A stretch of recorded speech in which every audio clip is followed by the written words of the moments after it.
Imagine a woman holding Egypt's destiny in her hands, a queen bold enough to stare down the mightiest empire the world had ever seen. But who was she really? A divine ruler, a brilliant strategist, a captivating enchantress, or perhaps a reckless gambler? The story of Cleopatra is so much more than a legend. It's a rich, complicated saga of ambition, love, and ultimately, a heartbreaking downfall. So, let's forget the myths for a moment, because the reality of Egypt's last pharaoh, it's far more captivating. Born in 69 BCE, Cleopatra VII Philopator entered a world already wobbling on the edge. She was a descendant of Ptolemy I Soter, one of Alexander the Great's Macedonian Greek generals, who kicked off the Ptolemaic dynasty in Egypt. Now this dynasty, while ruling Egypt for nearly 3 centuries, was Greek to its core, not ethnically Egyptian. They governed from Alexandria, a stunning multicultural hub of Greek civilization, often keeping a distance from the native Egyptian people. In fact, most Ptolemaic rulers never even bothered to learn the Egyptian language. But Cleopatra? She was different. Incredibly smart and well-educated, she had a top-notch Hellenistic Greek education, learning the arts of public speaking and philosophy from tutors like Philostratos. Word is, she was fluent in as many as 9 languages, including her native Koine Greek, Egyptian, Ethiopian, Hebrew, and even Latin. This knack for languages was a big deal, setting her apart from her predecessors and letting her connect with all sorts of people in her kingdom and beyond. Her father, Ptolemy XII Auletes, was a bit of a character, known more for his flute-playing and lavish lifestyle than for strong leadership. His reign saw Egypt becoming more and more dependent on Rome, a republic that was rapidly spreading its influence across the Mediterranean. This reliance didn't come cheap, either financially or politically. Egypt, despite being incredibly rich from farming and trade, was drowning in debt to Rome and was riddled with internal problems. The Ptolemaic dynasty itself was infamous for its vicious family feuds, siblings marrying each other to hold on to power, constant plots, and assassinations. This was the dangerous world Cleopatra was born into, a place where just surviving, let alone ruling, took extraordinary cunning and a ruthless streak. Her early years in the Alexandrian palace showed her just how shaky power could be. Ptolemy XII, seeing which way the wind was blowing with Rome, actually named Rome as an executor of his will. This will stated that Cleopatra should marry her younger brother, Ptolemy XIII, and rule alongside him. This kind of setup was pretty common in the Ptolemaic dynasty. It was meant to keep the family in charge, but it often just planted the seeds for future fights. When Ptolemy XII died in 51 BCE, Cleopatra, only about 18 at the time, found herself on a throne that was anything but stable. She inherited a kingdom loaded with resources but crippled by debt, a court full of schemes, and a powerful neighbor Rome, whose shadow just kept growing larger. Cleopatra's joint rule with her younger brother, Ptolemy XIII, was, as you might expect, a rocky road from day one. Ancient Egyptian tradition and Ptolemaic custom might have called for these co-regencies, often sealed with a sibling marriage, but they were rarely true partnerships. Cleopatra, sharp, ambitious, and already showing a knack for politics, wasn't about to be a silent partner. Ptolemy XIII, though younger, had his own crew of influential courtiers and advisors, guys like the eunuch Pothinus, General Achilles, and his tutor Theodotus of Chios, who saw Cleopatra's strong will as a direct threat to their own power over the young king. The power struggle blew up pretty quickly. At first, documents were signed with Cleopatra's name first, but by 50 BCE, Ptolemy XIII and his buddies started pushing his name to the top. This wasn't just about appearances, it was a clear signal that the power balance in the palace was shifting. The court was splitting, and Cleopatra found herself more and more alone. Things really came to a head around 49 or 48 BCE, heavily swayed by his advisors who probably figured they could control a younger, more easily influenced monarch. Ptolemy XIII and his supporters managed to kick Cleopatra out of Alexandria. She was forced into exile, fleeing to Syria. This was a massive turning point. For many, exile would have been the end of the line. But for Cleopatra, it was like a dare, a challenge that would force her to use every bit of her intelligence, charisma, and unshakable determination to get her throne back. Even in exile, Cleopatra didn't just sit around. She started putting together a mercenary army, showing just how resourceful she was, and that she absolutely refused to give up. She knew that just waltzing back into Egypt wasn't going to cut it. She needed a powerful ally, someone from the outside who could tip the scales in her favor. The complicated political scene in the Mediterranean, dominated by Rome's own internal power struggles, would soon give her an unexpected but game-changing opportunity.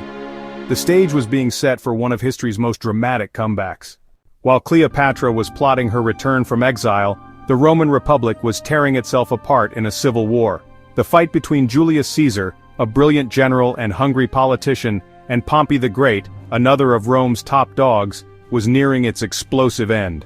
After a crushing defeat at the Battle of Pharsalus in 48 BCE, Pompey ran, hoping to find safety in Egypt. But Ptolemy XIII's court, led by Pothinus and Achilles, saw a chance. In a spectacularly bad move, they had Pompey assassinated right as he stepped ashore, thinking it would win them points with the victorious Caesar. When Caesar arrived in Alexandria hunting for his rival, he was handed Pompey's severed head. Instead of being pleased, Caesar was reportedly horrified by the murder of a Roman consul and former ally. Caesar's arrival in Alexandria was the moment Cleopatra had been waiting for. Egypt was technically under Roman protection, and Caesar, as the top Roman in charge, felt he had to step in and sort out the mess between Cleopatra and her brother, just like their father's will, which named Rome as executor, had said. The big challenge for Cleopatra, getting to Caesar, he was holed up in the royal palace, which was basically enemy headquarters for her. What she did next? Pure genius and guts. According to the historian Plutarch, Cleopatra had herself smuggled into the palace. The famous story is that she was hidden inside a carpet or a bed sack, which was then carried right into Caesar's private rooms. This incredibly daring move got her a private audience with the most powerful man in Rome. It was a huge risk, showing off her courage and her smarts. She knew a direct personal appeal could be way more effective than playing by the usual diplomatic rules, especially given how shaky her position was. The meeting between the 52-year-old Caesar and the 21-year-old Cleopatra would literally change history. It wasn't just her famous charm, though that probably didn't hurt. Cleopatra was also intelligent, well-spoken, and politically sharp. She laid out her case, arguing her rightful claim to the throne. Caesar, no fool himself in politics, saw the benefits of an alliance. Cleopatra was a capable and ambitious ruler who, with Roman support, could bring stability to Egypt, a kingdom Rome desperately needed for its grain supplies and strategic position. Caesar declared that Cleopatra and Ptolemy XIII should rule together, just as their father's will had wanted. But this didn't go down well with Ptolemy XIII's faction. They didn't trust Cleopatra's influence over Caesar and launched an open revolt, which led to the siege of Alexandria.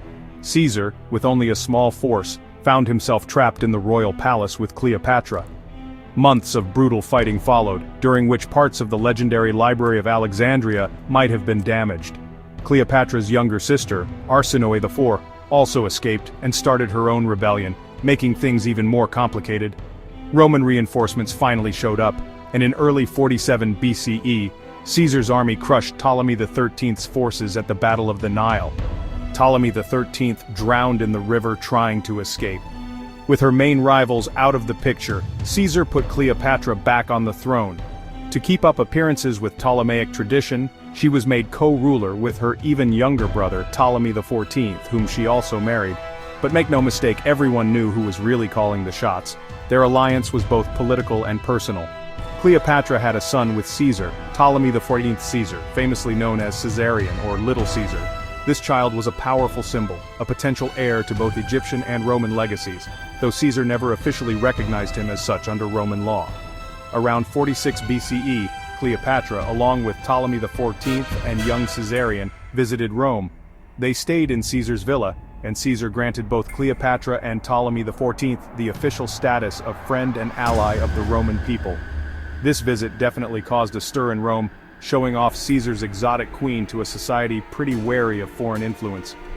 Cleopatra stayed in Rome until Caesar was assassinated on the Ides of March in 44 BCE. His death plunged the Roman world back into chaos and kicked off a dangerous new chapter for Cleopatra. Her main protector was gone, and she had to navigate a landscape now swarming with ambitious Roman warlords fighting for control. She quickly returned to Egypt. Soon after, her co-ruler and brother Ptolemy XIV died, some say poisoned on her orders, allowing her to make her 3-year-old son Caesarion her co-ruler. Unlike her teenage brother, her toddler son wasn't an immediate threat to her sole authority, and his parentage only strengthened her legitimacy. Cleopatra had weathered her first major storm, securing her throne with Roman help and her own brilliant strategy. But her reliance on Rome was a double-edged sword, and new Roman power players were starting to emerge. Julius Caesar's assassination threw Rome into another savage round of civil wars. The key figures to claw their way out of the chaos were Caesar's adopted son and heir Octavian, and Caesar's loyal, larger-than-life general, Mark Antony. Together with Marcus Aemilius Lepidus, they formed the Second Triumvirate, basically splitting the Roman world among themselves. Antony got the eastern provinces, which naturally pulled him into Cleopatra's orbit. In 41 BCE, Antony summoned Cleopatra to Tarsus, in what's now Turkey. Officially, he was looking into her loyalty, or maybe her lack of enthusiastic support for the triumvirate during their recent war against Caesar's assassins. But he also needed resources, specifically Egypt's immense wealth, to bankroll his planned military campaigns, especially against the Parthian Empire. Cleopatra, always a master of image and strategic entrances, didn't show up like someone in trouble. Instead, she made an entrance for the ages. She sailed up the Cydnus River on a golden barge with purple sails and silver oars. Herself dressed as the goddess Venus, or the Greek Aphrodite, who was often linked with the Egyptian goddess Isis, surrounded by attendants dressed as cupids and nereids. The whole spectacle was designed to wow everyone, to show off her wealth, power, and divine status, and to meet Antony, who often liked to compare himself to the god Dionysus, on equal footing. Antony, known for his love of grandeur and charisma, was completely captivated. What started as a political meeting quickly blossomed into one of history's most legendary love affairs. But right from the start, it was also a powerful political alliance. Cleopatra saw Antony as a new Roman protector, a charismatic and strong military leader who could help her keep Egypt independent and maybe even expand its influence.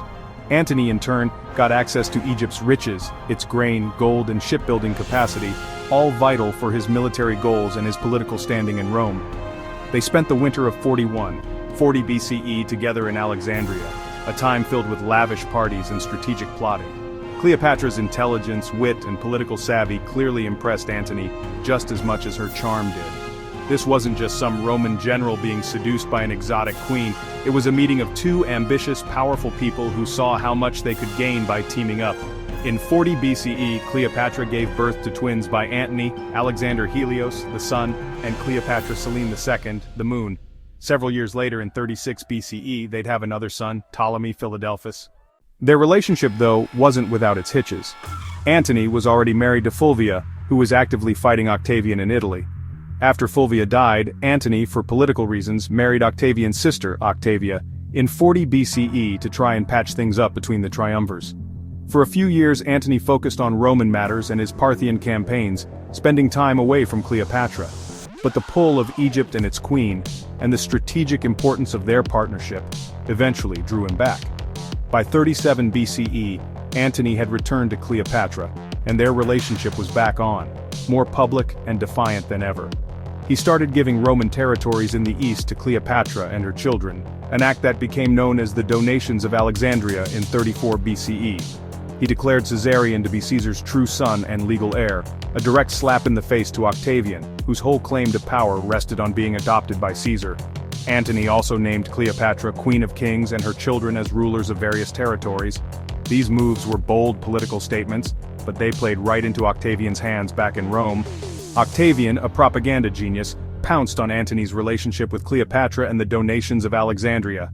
He painted Antony as a man bewitched by a foreign sorceress, a traitor who was giving away Roman lands and turning his back on Roman values for an Eastern queen. He portrayed Cleopatra as a dangerous, ambitious woman aiming to control Rome. This smear campaign was incredibly effective in turning Roman public opinion, and even many of Antony's own supporters, against him. The deep personal and political rivalry between Octavian and Antony, made even worse by Antony's public devotion to Cleopatra, was pushing them steadily towards a final winner-takes-all showdown. Cleopatra, by tying her fate so tightly to Antony's, had made an incredibly risky bet. The future of her dynasty and Egypt's independence was now hanging by a thread. And believe me, this incredible story is nowhere near finished. If you love getting caught up in the power struggles and epic tales of the ancient world, hit that subscribe button and ring the bell. You won't want to miss what we explore next. Oh, and if Cleopatra's story is grabbing you, show us some love with a thumbs up. Back in Rome, things were about to explode. Octavian, having expertly swayed public opinion and tightened his grip on power in the West, saw his chance. Antony's behavior, his very public affair with Cleopatra, his divorce from Octavia, Octavian's own sister in 32 BCE, and those bold donations of Alexandria, handed Octavian all the ammo he needed. He painted Antony as a man who'd gone native, a Roman general completely under the spell of a foreign queen, essentially betraying everything Rome stood for. Octavian then illegally got his hands on Antony's will from the Temple of Vesta in Rome and read it out loud to the Senate. The will supposedly confirmed the land gifts to Cleopatra and her kids, and stated Antony's wish to be buried in Alexandria next to Cleopatra. This was the ultimate insult, proof, they said, that Antony no longer considered himself Roman. The Senate, heavily influenced by Octavian, stripped Antony of his consular powers and, in a masterstroke, declared war, not on Antony because that would have risked yet another Roman civil war, but on Cleopatra. This was a very clever political move by Octavian. It framed the whole conflict as Rome defending itself against a dangerous foreign enemy, with Antony merely her brainwashed sidekick. Antony and Cleopatra rallied their forces. Together they were a formidable power, with a massive fleet and battle-hardened legions. Egypt's wealth fueled their war effort. They set up their headquarters in Greece, bracing for the inevitable clash with Octavian. Cleopatra herself was there with Antony's forces, a decision that, while showing her commitment, also added fuel to Octavian's propaganda fire that Antony was her puppet. The decisive showdown happened on September 2, 31 BCE, at the naval Battle of Actium, off Greece's western coast. The battle's details are complicated and often debated by historians, largely because the story we have is the one told by the winner, Octavian. Octavian's fleet, under the command of the brilliant admiral Marcus Vipsanius Agrippa, was generally made up of lighter, quicker ships compared to Antony and Cleopatra's larger, heavier warships. During the heat of the battle, for reasons that are still argued about, Cleopatra's squadron of 60 ships was seen raising sail and breaking away from the fight, heading south towards Egypt. Antony, seeing her leave, followed her with a number of his own ships, essentially abandoning the main part of his fleet and army. Some old sources say Cleopatra fled out of fear, or maybe they had a prearranged escape plan if things went sour. Others suggest her withdrawal might have been a tactical move, perhaps to lure some of Octavian's fleet away or to save a part of their forces. But Antony's decision to follow her? That was a disaster for the morale and organization of his remaining troops.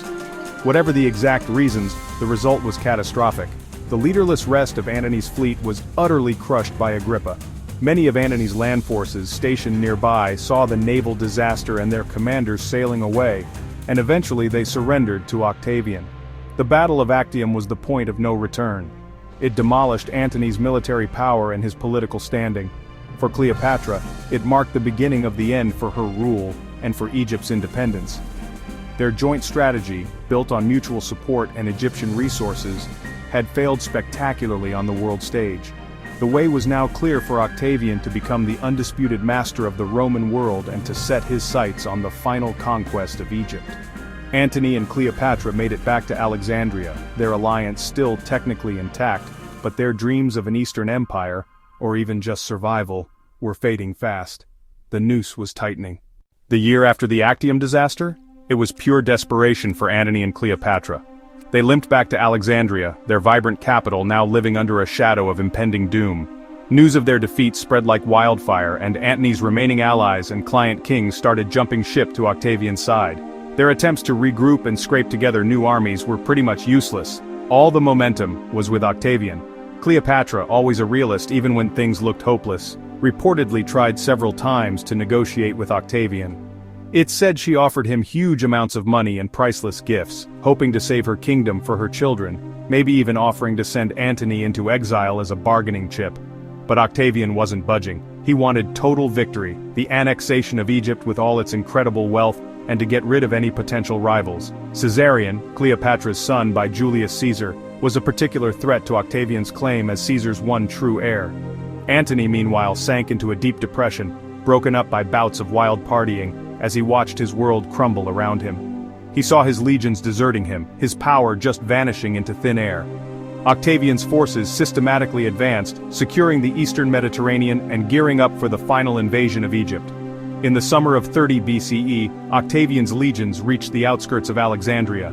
Antony gathered what forces he had left for one last stand, but they were no match for Octavian's seasoned troops. After a short final defeat, and hearing a false rumor that Cleopatra had already killed herself, Antony decided to end his own life. He asked his attendant Eros to kill him, but Eros killed himself instead. Antony then fell on his own sword, but the wound didn't kill him instantly. Mortally wounded, he was carried to the mausoleum, where Cleopatra had locked herself in with her closest attendants and her treasures. Ancient accounts paint a heartbreaking picture of their final meeting. Antony died in Cleopatra's arms, bringing a tragic close to their legendary and stormy love affair and political partnership. His death left Cleopatra completely alone to face the triumphant Octavian. Cleopatra knew her fate was sealed. Octavian entered Alexandria, now its unquestioned ruler. While Roman sources, keen to make Octavian look good, suggest he wanted to capture Cleopatra alive to parade her in his triumph in Rome. Cleopatra had other ideas. Being dragged through the streets of Rome as a captive was an indignity she was determined to avoid. Her final days were spent in captivity, though probably still within her palace or mausoleum. She got Octavian's permission to perform Antony's funeral rites. After this, knowing the humiliation that was coming and likely terrified for her children's fate, she decided to end her own life. The story of the aspi, a venomous snake, smuggled to her in a basket of figs, being the most famous. Whether it was an asp, some other poison, or even a sharp object, she achieved her goal. Cleopatra VII, the last pharaoh of Egypt, died on August 10th or 12th, 30 BCE. Octavian, finding out she was dead, was reportedly frustrated that he'd been denied his ultimate prize for his triumph. Caesarion, the Little Caesar, who was a clear dynastic threat, was hunted down and executed on Octavian's orders. Cleopatra's children by Antony were taken to Rome, paraded in Octavian's triumph, and then raised by Octavia. Cleopatra Selene II would later marry Juba II of Numidia and Mauritania, and through her, Cleopatra's bloodline would actually continue. Cleopatra's death at just 39 wasn't just the end of her story, it was the end of an entire age. With her passing in 30 BCE, the Ptolemaic dynasty, which had ruled Egypt for nearly 300 years, came to a sudden and final stop. Egypt was officially swallowed up as a province of the Roman Empire. Octavian, soon to be Emperor Augustus, treated Egypt almost like his personal piggy bank. Roman administrators took over, and while some Ptolemaic systems were kept for a while, Roman control was absolute. Egypt's traditional religious and cultural practices began a slow fade under Roman influence and later, the rise of Christianity. Right after her death, Roman propaganda painted her as a decadent, manipulative, power-hungry foreign seductress.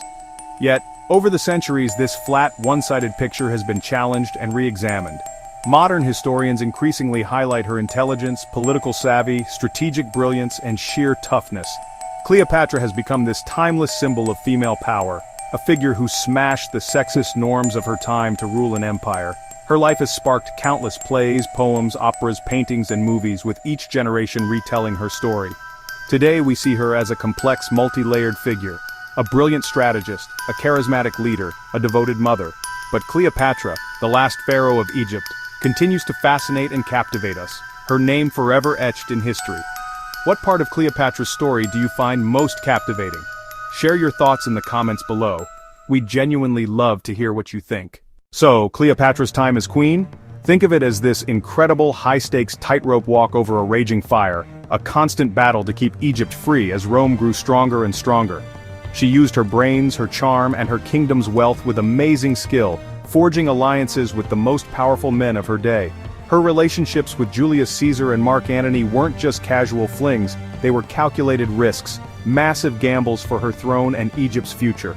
For over 20 years she navigated treacherous political waters, outsmarted rivals, and presented herself as a living goddess, the reincarnation of Isis to her people.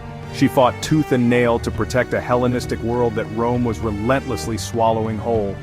In the end, the power stacked against her, especially Octavian's cold, calculated ambition, was just too much. The defeat at Actium and the subsequent loss of Egypt, that was a massive turning point in history, the last lights of pharaonic rule flickering out, and the Roman Empire stepping firmly and permanently into the spotlight. But Cleopatra's story didn't die with her and the fall of her empire. It transformed into a legend that has gripped the world for over 2,000 years. Once you peel back the layers of Roman spin, you see this incredible leader, intelligent, multilingual, and fiercely protective of her kingdom and her children. Her life is a powerful, tragic story of a queen who dared to challenge an empire, leaving a mark on history and our imaginations that's impossible to ignore. Egypt's last pharaoh didn't just fall, she shone with a dazzling defiant light right until the very end.